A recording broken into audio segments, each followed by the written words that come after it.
Hello and welcome to Vantage This Week, a show where we recap the highlights of the week gone by. Israel's year-long manhunt has ended. They have killed Hamas chief Yahya Sinwar, the man behind last year's October 7th attack. It was a big victory for Israel. So how did they do it? And will this end their operation in Gaza? In other news, amid a diplomatic war between India and Canada, Justin Trudeau has been exposed. He has admitted that Canada gave no proof to India. Meanwhile, India's External Affairs Minister visited Pakistan for the SCO Summit. He is the first Indian leader to go there in 9 years. We'll bring you the details and tell you why companies don't want to hire Gen Z. All this and more lined up. Let's get started. Our lead story tonight is from West Asia, where Israel has achieved a major victory. They have killed their top target, Hamas chief Yahya Sinwar. The Israeli Defense Forces posted this on social media a few hours ago. They said they had killed 3 terrorists during a ground operation in Gaza, in the southern city of Rafah. Israel said it was trying to identify the bodies. It seems the results are out now, and one of them was Yahya Sinwar, one of those 3 bodies. The news has reached Israel's cabinet. There was reportedly a DNA match. So it's all but certain that Yahya Sinwar is dead. The celebrations have begun. Even before the confirmation, Israel's defense minister put out this tweet. The image at the center is blacked out, but it's clearly a taunt. Israel is goading its enemies. If you consider everything that has happened, it's really no wonder that Yoav Gallant and the rest are celebrating. Yahya Sinwar was the architect of the October 7th attack. He planned last year's assault. So he was enemy number 1 for Israel. If they've really managed to kill him, we can expect more Israeli celebrations. As we wait for the confirmation from other sources, let's take a closer look at Israel's greatest foe. If the entire world won't move, take action and stop it, Israel. This will be the cause for the eruption of major religious war in the region and threatens a status of unrest and chaos in the Middle East and the entire world. Yahya Sinwar was born in 1962. He was born in a refugee camp in Khan Yunis in central Gaza. Back then, Gaza was controlled by Egypt. This was in the aftermath of the first Arab-Israeli war. The Israelis won that war and established their country, and Egypt occupied Gaza. Sinwar grew up in that environment. His family was originally from near Ashkelon, in what is now Israel, but they were expelled before he was born. Sinwar grew up in Gaza. He joined the Muslim Brotherhood in his youth, then attended the Islamic University of Gaza and eventually led the Muslim Brotherhood student wing at this university. After graduating, Yahya Sinwar founded Majd, an organization that tracked down Palestinians who collaborated with Israel, a sort of a secret police. The organization would often kill the collaborators, people who worked with Israel, Palestinians who worked with Israel. And that is how Sinwar ended up in prison. He was arrested in 1988, given 4 life sentences and an additional 30 years in prison for his role in founding Majd. Sinwar ended up spending 23 years in prison. He was never supposed to be released, but Israel had to let him go in the year 2011 as part of a prisoner swap deal with Hamas. Hamas captured an Israeli soldier called Gilad Shalit in 2006. They held the soldier in Gaza for over 5 years. Israel failed to rescue him, so they agreed to the prisoner swap. Israel released 1,027 prisoners in exchange for 1 soldier. And one of those released prisoners was Yahya Sinwar. And this is Sinwar after he was released. It's really an indescribable feeling. There is no doubt that this is a nationalistic event par excellence. It is one of the big strategic events in the history of our people's cause in the past years. So we are living a moment of unusual joy. As soon as Sinwar was free, he was elevated to the position of senior Hamas leader, something like the group's defense minister. In 2017, Yahya Sinwar became the leader of Hamas in Gaza, and he used this position to plan and execute the October 7th attack. In August, Sinwar rose even higher this August. He was made Hamas's political chief, the group's top leader. He succeeded Ismail Haniyeh, who was assassinated in Iran. So for the last 2 months, Yahya Sinwar has been Hamas's paramount leader, or was Hamas's paramount leader, and now Israel has finally killed him. His death will mark a new phase in the Gaza war, that much is certain. But will Israel start wrapping things up now? Will they halt their offensive in Lebanon? Will peace finally return to West Asia? Probably not. Even though Sinwar is dead, Hamas still has Israeli hostages, and we've seen how fateful hostage negotiations can be. Meanwhile, Israel is on the warpath with Hezbollah. It also attacked Syria today and has promised to strike Iran in the near future. So Sinwar's death probably won't usher in an era of peace, but Israel will celebrate his demise nonetheless.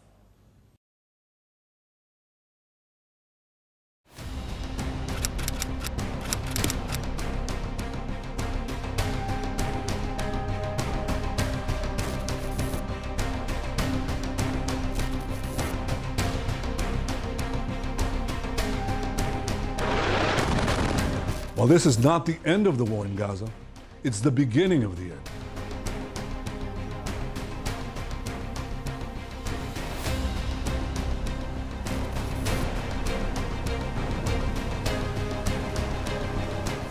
Do you feel more hopeful about a ceasefire?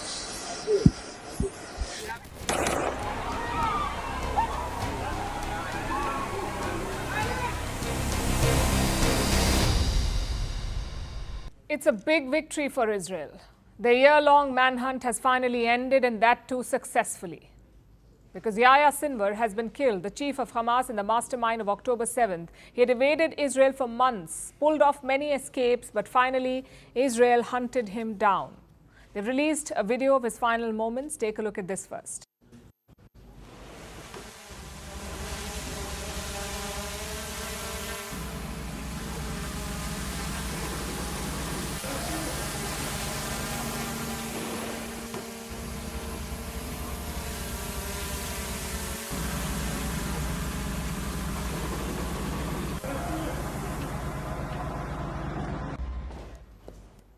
This video has divided the world. Palestinian supporters say it's a defiant last stand, especially him throwing that stick.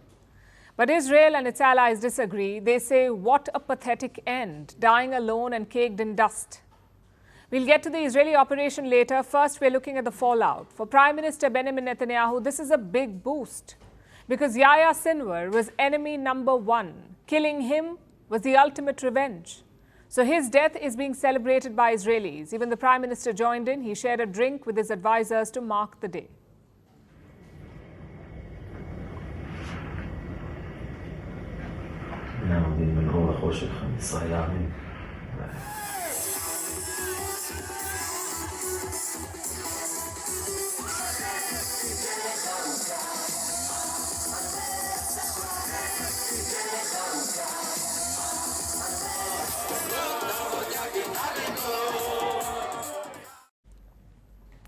Such moments are rare in war. It tells you how important Yahya Sinwar was. Israel had already taken out multiple Hamas leaders, so Sinwar was among the last few left, in fact. His death leaves Hamas rudderless.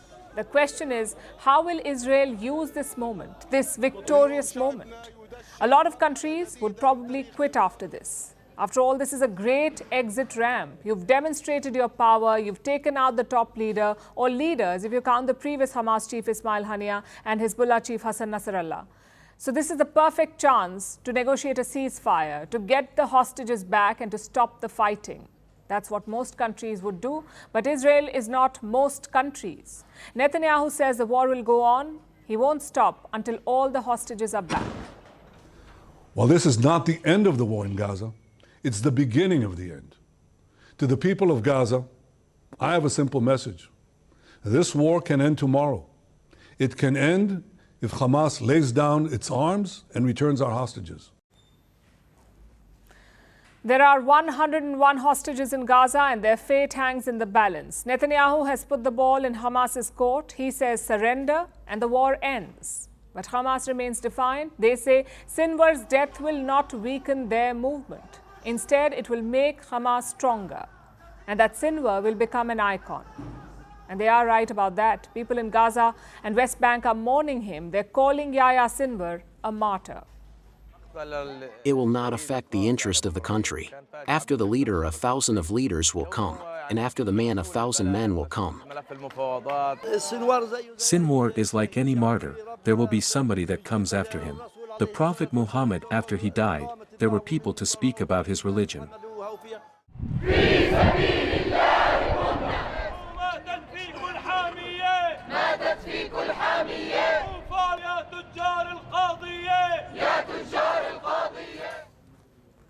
We've seen it during previous assassinations as well, whether it was Qasem Soleimani in 2019 or Ismail Haniyeh in June this year or Hassan Nasrallah in September this year. Their deaths did not de-escalate the conflict.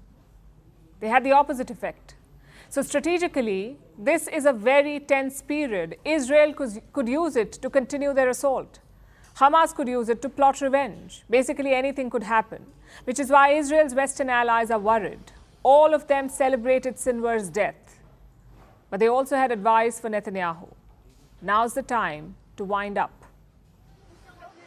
Good day for the world. I called Netanyahu to congratulate him getting Sinwar. And I told him that we were really pleased with his actions. And further that now's the time to move on. Move toward a ceasefire in Gaza. Today is marked by the death of Yahya Sinwar, and this day is both a turning point and a military success for Israel. This occasion must be seized so that all the hostages can be freed and the war finally stopped.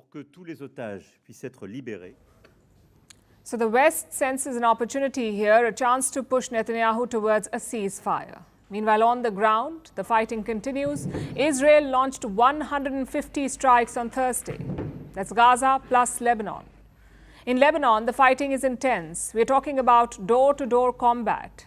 Israel lost 5 soldiers on Thursday. 2 of their tanks were also destroyed this week. So clearly the cost is mounting. Reports say 55 Israeli soldiers have been killed in Lebanon. Nearly 500 have been injured. The Israeli military has released footage of their operations. It sums up the nature of this war.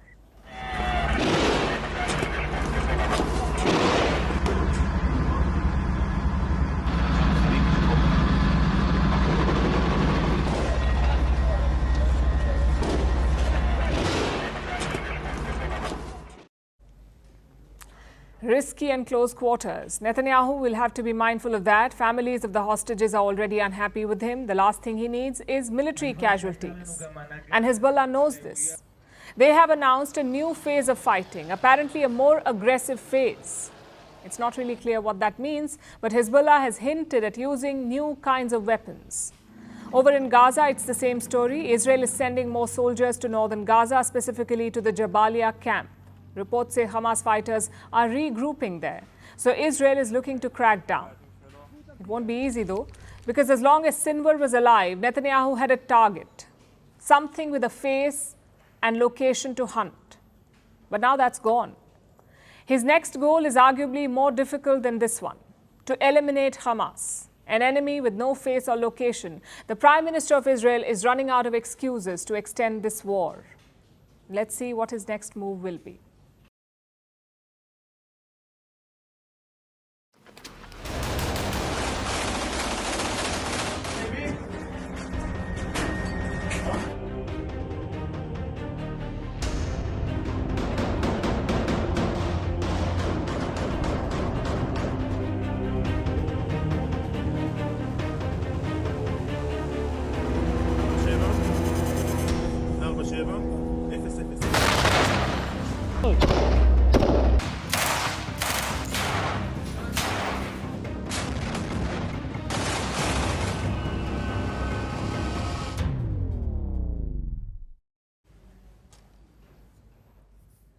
So how did Israel find Yahya Sinwar?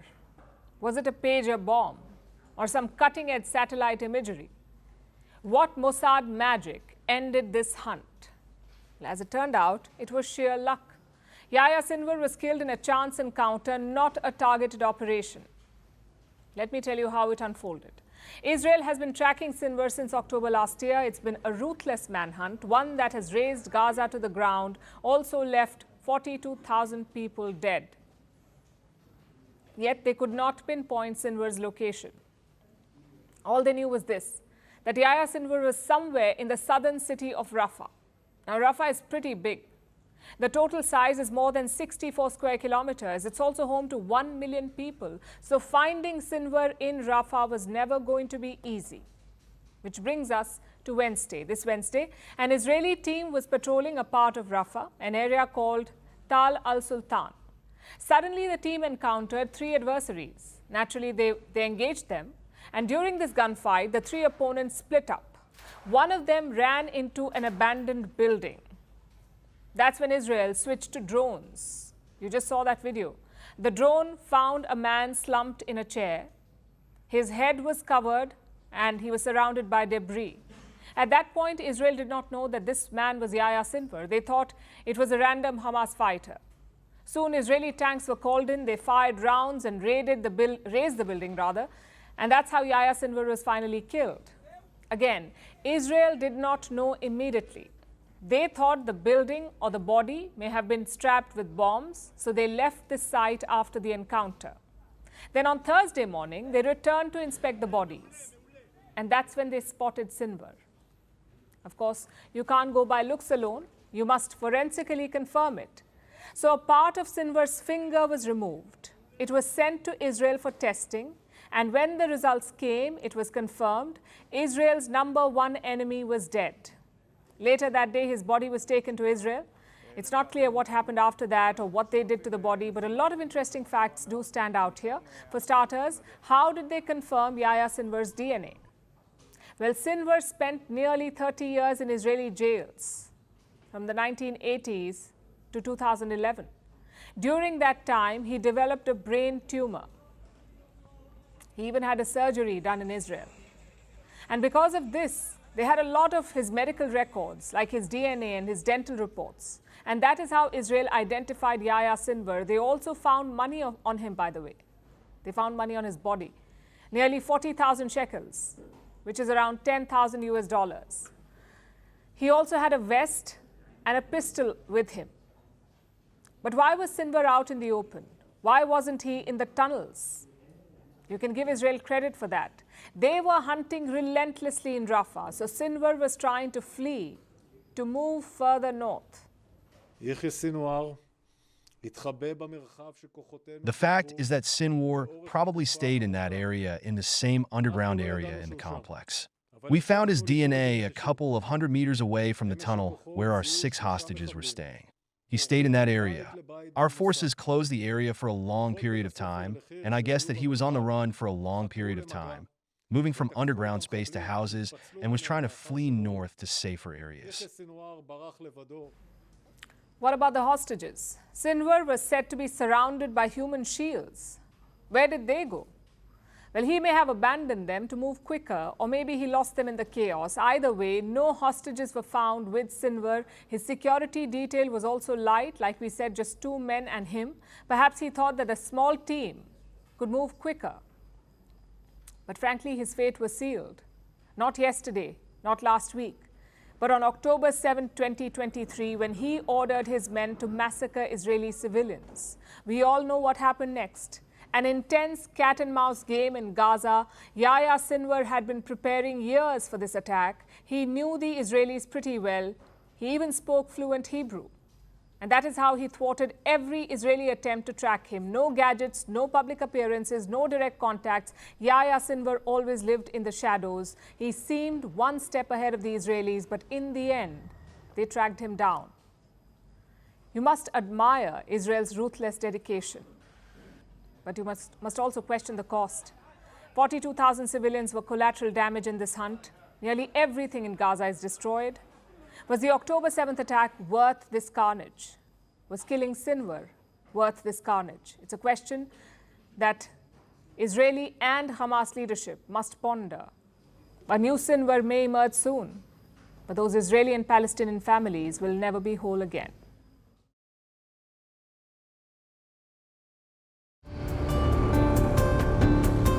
It was primarily intelligence, not hard evidentiary proof.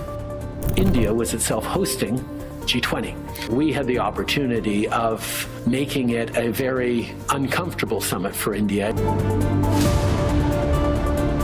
The Indian government made a horrific mistake.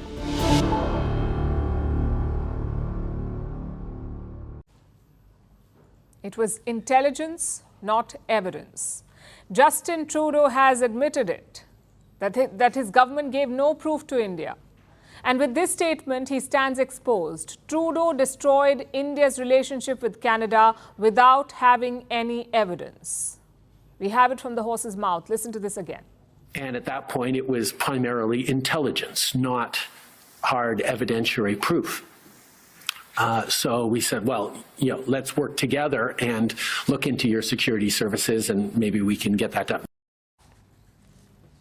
Trudeau was at a public inquiry yesterday. He was testifying about foreign interference in Canada and his government's response to it. More specifically, this inquiry is looking into Trudeau's own shortcomings. So the spotlight was directly on him, and that's what he's trying to deflect by shifting the blame to India. But he's only made the situation worse for himself. In his testimony, Justin Trudeau referred to an incident from last year. It happened at the G20 summit. Remember, India had played host to that summit last year. Trudeau had flown to New Delhi to attend the summit. He claims to have confronted India on that visit. We knew that they were involved and expressed a real concern around it.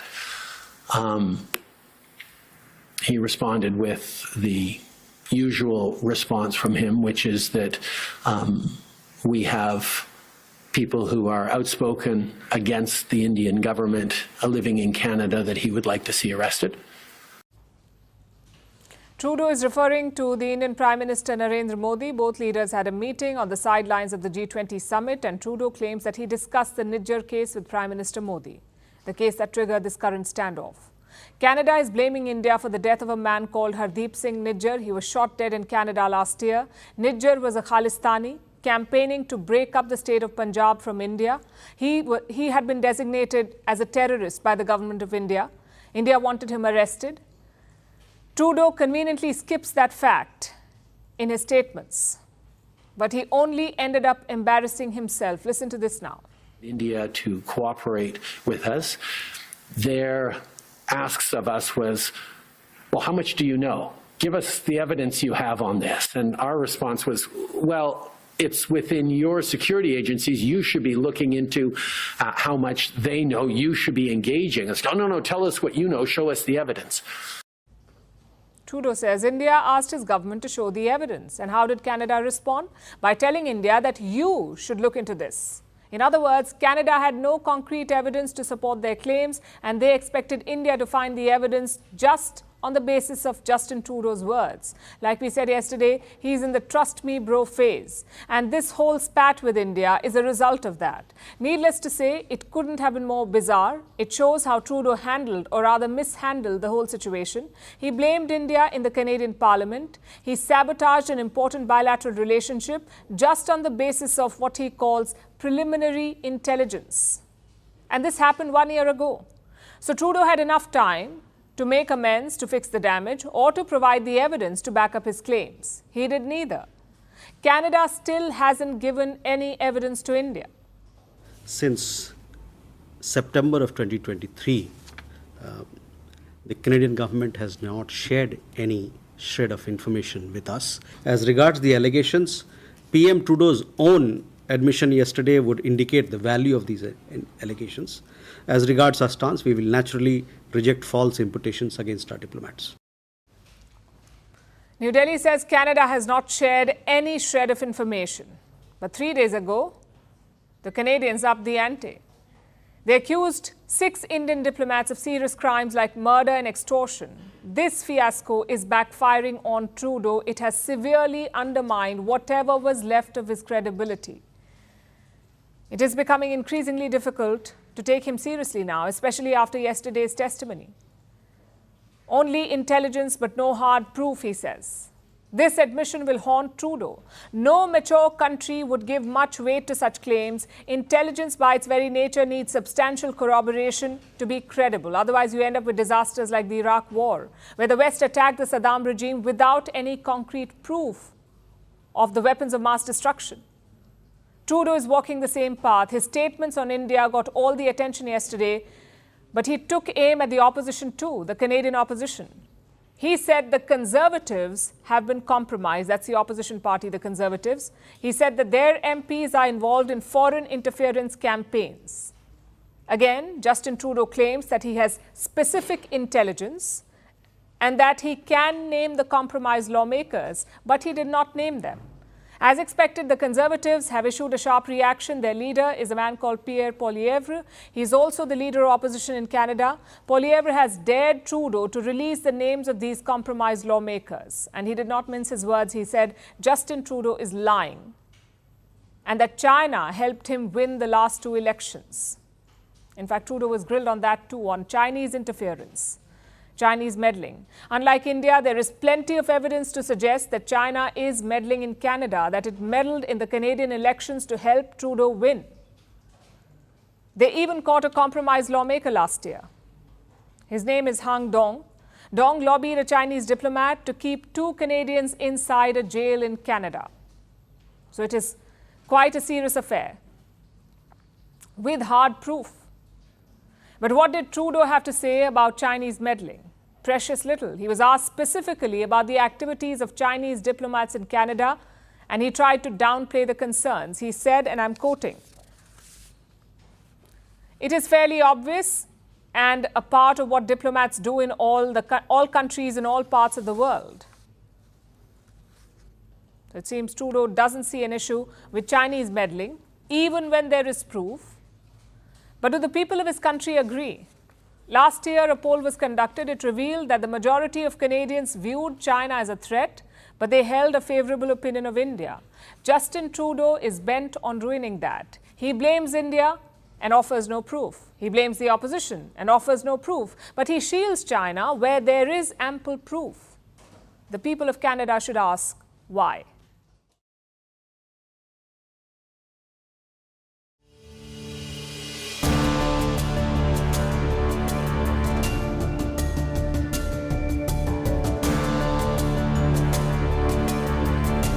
Let us use this opportunity to exchange ideas.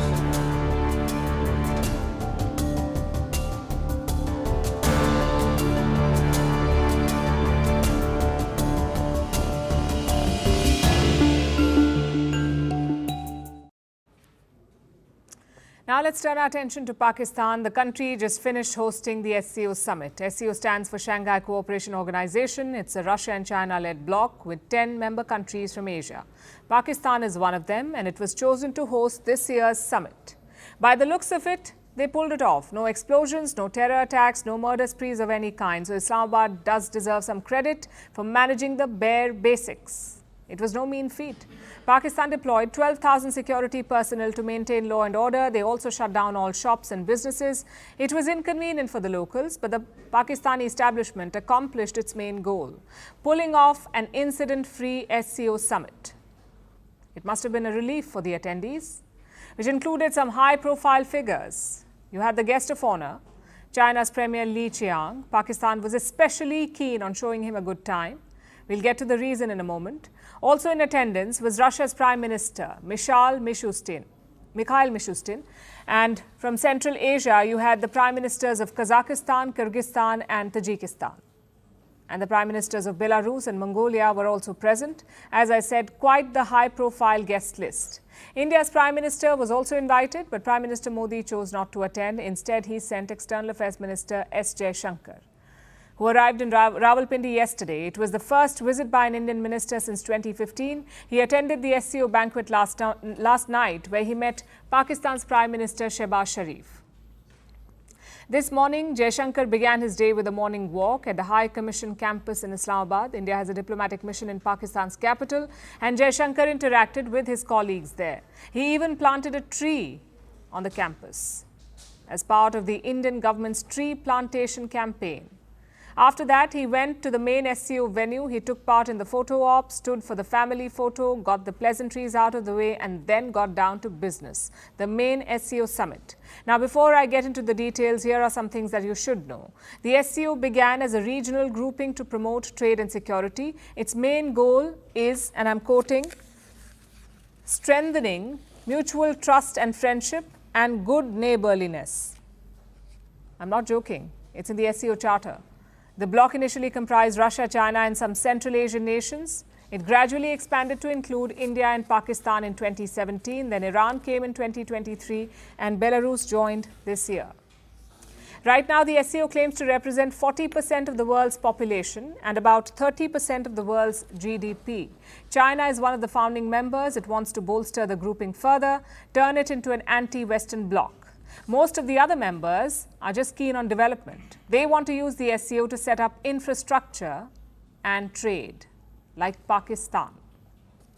Like the Belt and Road Initiative of President Xi Jinping, the China-Pakistan Economic Corridor, which is in its second phase, and the International North-South Transport Corridor should be expanded, focusing on developing road, rail, and digital infrastructure.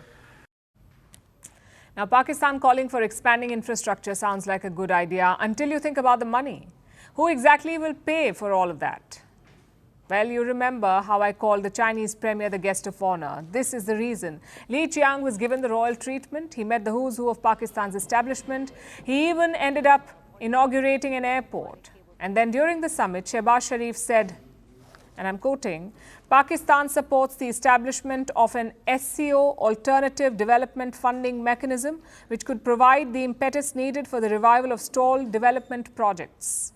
Basically, Pakistan just asked for a new loan, or rather a new bank to regularly take loans from. Let's see how China responds to that. And Shehbaz Sharif did not stop there. He had another zinger lined up.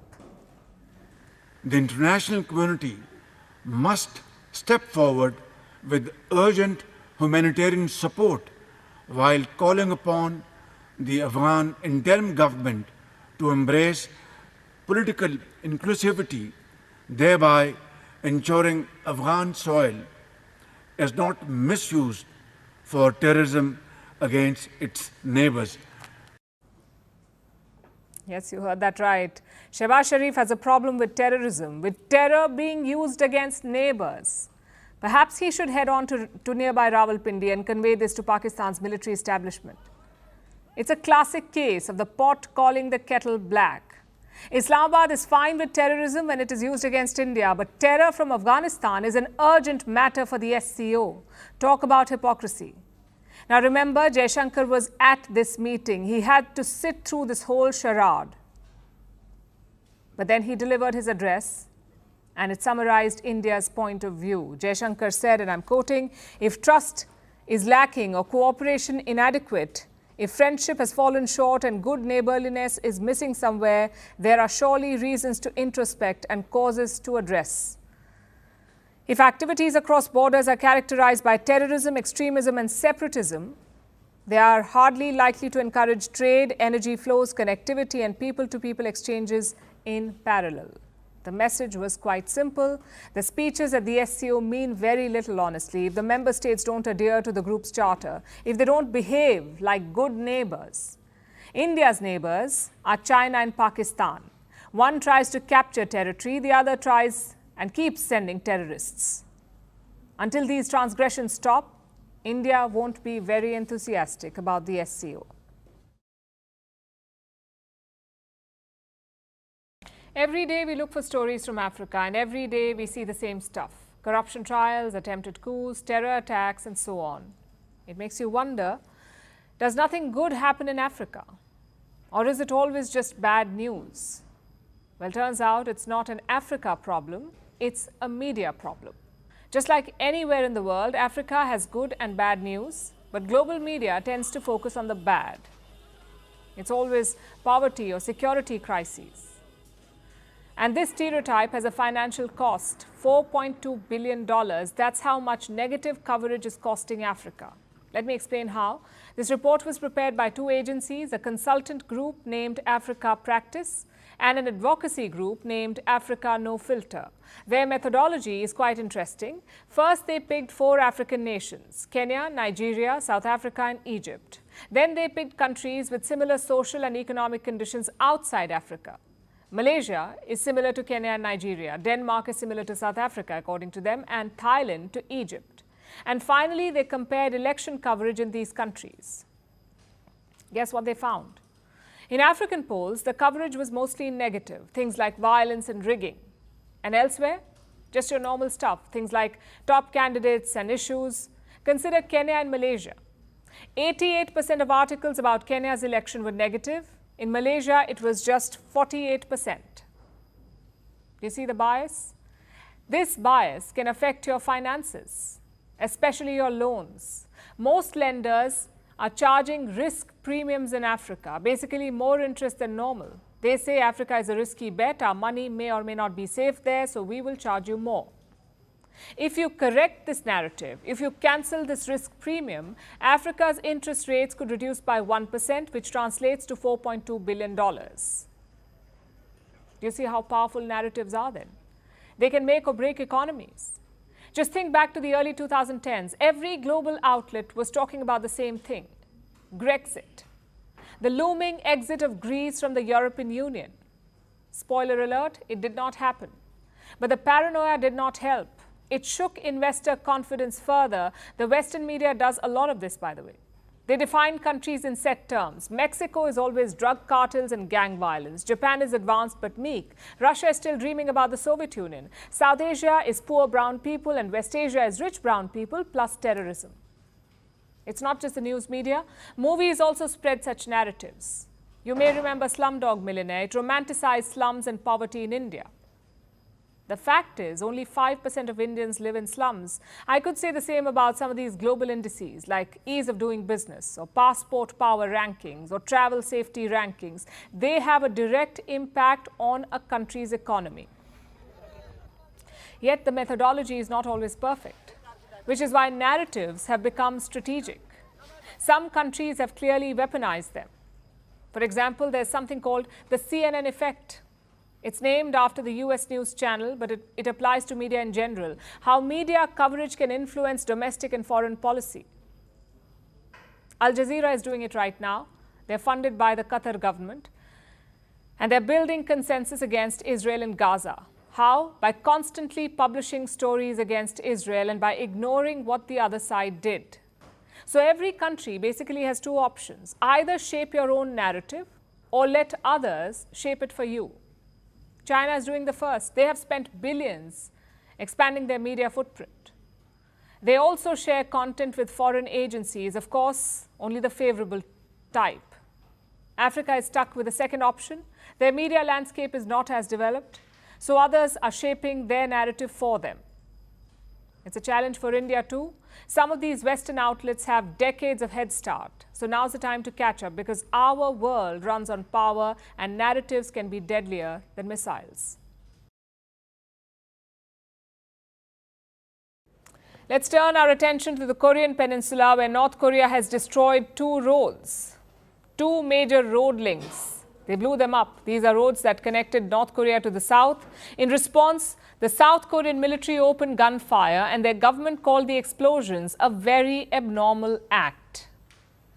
Now, not many of Pyongyang's actions fall in the realm of normalcy, but these particular blasts come at a significant time amid an ongoing fiery rhetoric between the two Koreas, with trash balloons, propaganda drones, and nuclear threats.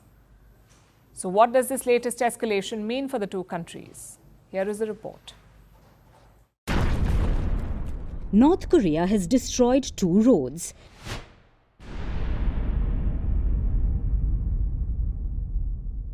The Gyeongui Line on the west coast and the Donghae Line on the east coast. These are 2 major road and railway links that connect North and South Korea. They were built as a cooperative project, with Seoul providing materials and equipment for their construction. And this morning, or at noon Korea time, North Korea blew up parts of the roads north of the military demarcation line, which separates the two countries. On the other side of the demarcation line, South Korea responded. Their military opened gunfire. After all, the South was prepared. Yesterday, they detected signs that Pyongyang was preparing to demolish roads.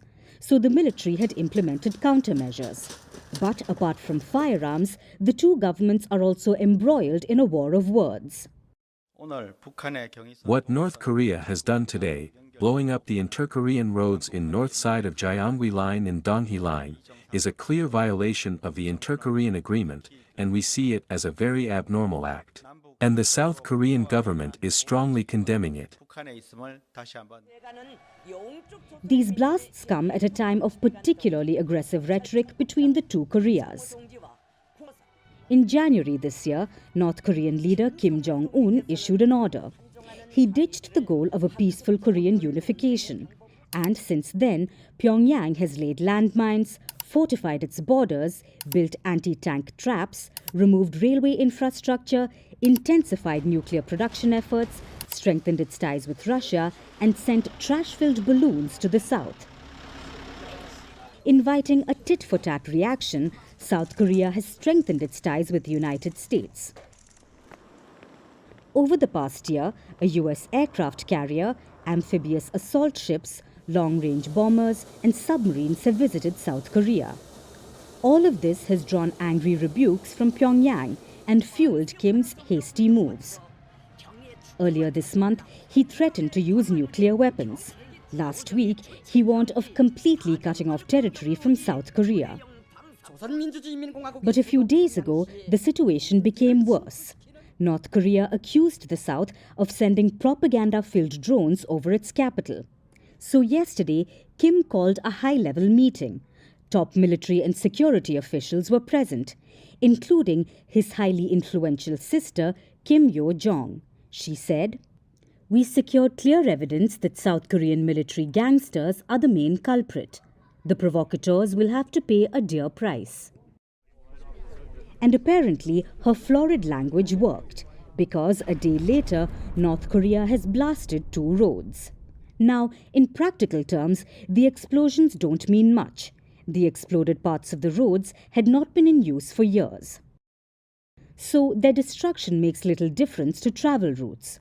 What matters here is the symbolism. Smoke billowing from the explosions has sent a fiery message that hostility in the Korean peninsula is far from over.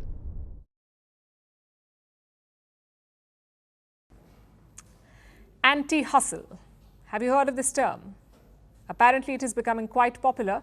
It is used to describe certain jobs where you can work when you like, from where you like, and mostly how you like. So you can do your bit and call it a day. This is an anti-hustle work life, and it has become the war cry of younger workers, the Gen Z, those born between 1997 and 2012. That's the Gen Z. With its oldest members turning 27 years old, this generation makes up a significant chunk of the workforce. But this so-called anti-hustle mode has also earned them quite the reputation. No points for guessing. It's not a good one. Gen Z is widely considered an employer's nightmare, and survey after survey shows this. A new one is out. It says that 1 in 6 companies do not want to hire Gen Z.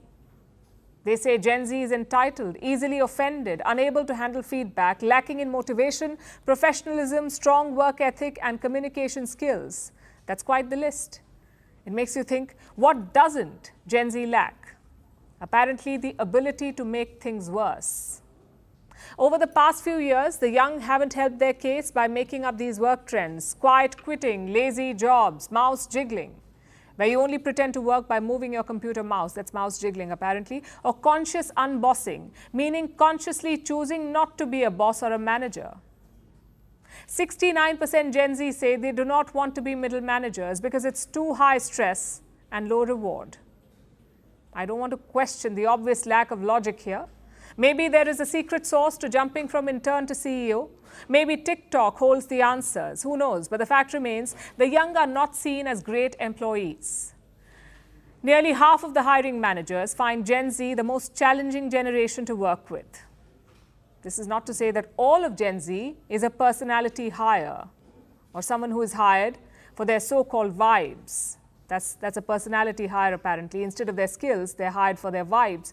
There are a lot of factors at play here. For starters, the current workforce is not ready for Gen Z. Let me give you some examples. Most young workers want time flexibility.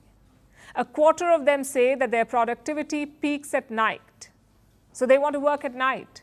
But in this world of 9 to 5, that's not going to fly. Take, for instance, job hopping. Young workers are willing to change their careers 3 times. Careers, not jobs. 3 times in their lifetime. But for traditional employers, this is a red flag. Plus, there is generational friction. Every generation thinks that the young are worse than them. And this is only normal. Research proves this, and so do headlines. Until a decade ago, do you know what they were saying about millennials? They're bad employees, they lack work ethic, they're lazy, they're entitled.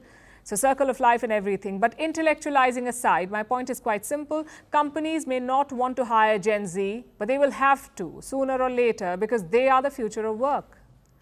In fact, by next year, Gen Z will form a quarter of the global workforce. So unless the older generation is planning a coup, they will have to focus on solutions like better training or adaptability. Gen Z has a lot of work to do as well. Historically speaking, this is the most privileged generation.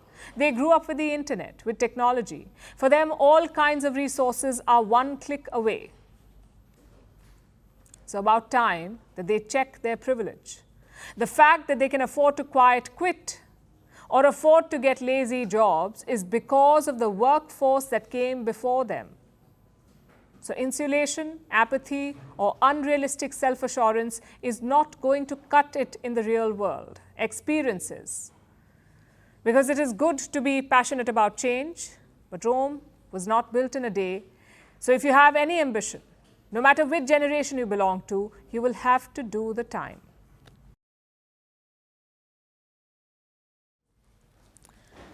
Now let's talk about Elon Musk. He may be getting into trouble on Earth, but in space, things are going pretty well for him. On Sunday, his company SpaceX launched its Starship rocket, and this one made it to the history books. You see, rockets are launched using something called boosters. Now, usually a booster separates from the main rocket at some distance, it falls back to Earth, or it burns. But not this SpaceX booster. It performed a controlled descent, landing into the arms of 2 huge mechanical chopsticks. In simpler words, SpaceX basically caught its booster. And why is this historic? Because this saves a lot of time and money. They won't have to build a new one to launch the next rocket. Our next report tells you why reusable rockets could be the future. 3, 2, 1. It was early morning in South Texas. SpaceX had just completed its 5th test flight. But this wasn't just another launch, it was a leap into uncharted territory. The Starship blasted off from the Boca Chica Starbase in Texas. Around 65 kilometers from the Earth, the Super Heavy booster separated from the rocket. But it didn't plummet back to Earth. In fact, it made a picture-perfect controlled return to the same pad in Texas.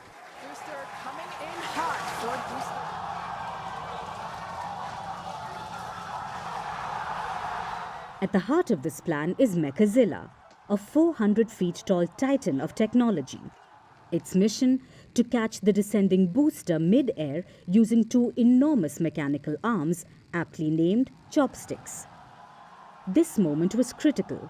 The chopsticks had to reach out, perfectly timed, and snatch the falling booster from the sky. This daring maneuver is unlike anything ever attempted, and social media couldn't get enough of it. So what makes this so historic? You see, boosters play a crucial role in launching rockets. They are usually attached to the sides. They are often solid fuel, so they burn very quickly. That gives the rocket the thrust it needs to take off. Once the boosters have done their job, they separate from the main rocket. Most traditional rockets have expendable boosters. They fall into an ocean or a designated area. Most are destroyed on impact. There are also some reusable boosters, but all of them land on floating ocean platforms or designated landing pads. The SpaceX feat was nothing like this. Catching the booster saves a lot of effort. First, you don't need complicated machinery on ground. And second, it saves a lot of time and money. It's the first step to making rockets reusable. If the booster is caught, you can redeploy it in the future. It saves the money of developing a new booster. Plus, it reduces time between launches from months to just days. So this now paves the way for a future where rockets don't just fly, they return ready to fly again. Of course, NASA will be very happy with this. It's paid the company nearly $3 billion to take astronauts back to the moon. But America is not alone in this race.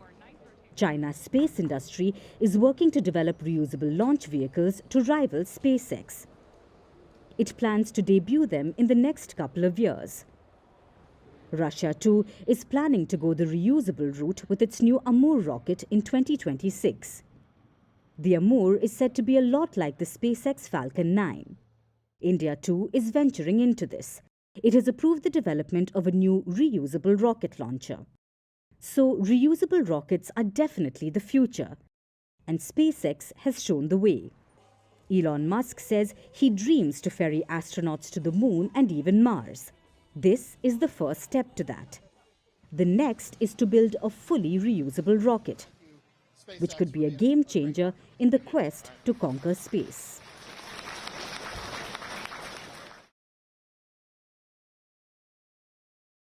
Justin Trudeau has picked a fight with India, and that means surviving the most ruthless test of them all: social media roasting. Political opinions do not matter. When India is attacked abroad, Indian social media closes ranks. They cannot expel diplomats, but they can fire a much deadlier salvo: memes. And this time, support is coming from outside too. Russian state media is joining in on the fun. All of them have just one target on their radar: Justin Trudeau. Not like he'll care though, because Trudeau does not know what embarrassment means, just like he doesn't know what separatism or evidence means. Take a look.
Firstpost decodes the U.S. election,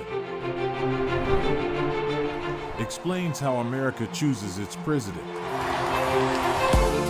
your primer on the race to the White House, everything you need to know about how America votes, and its global implications.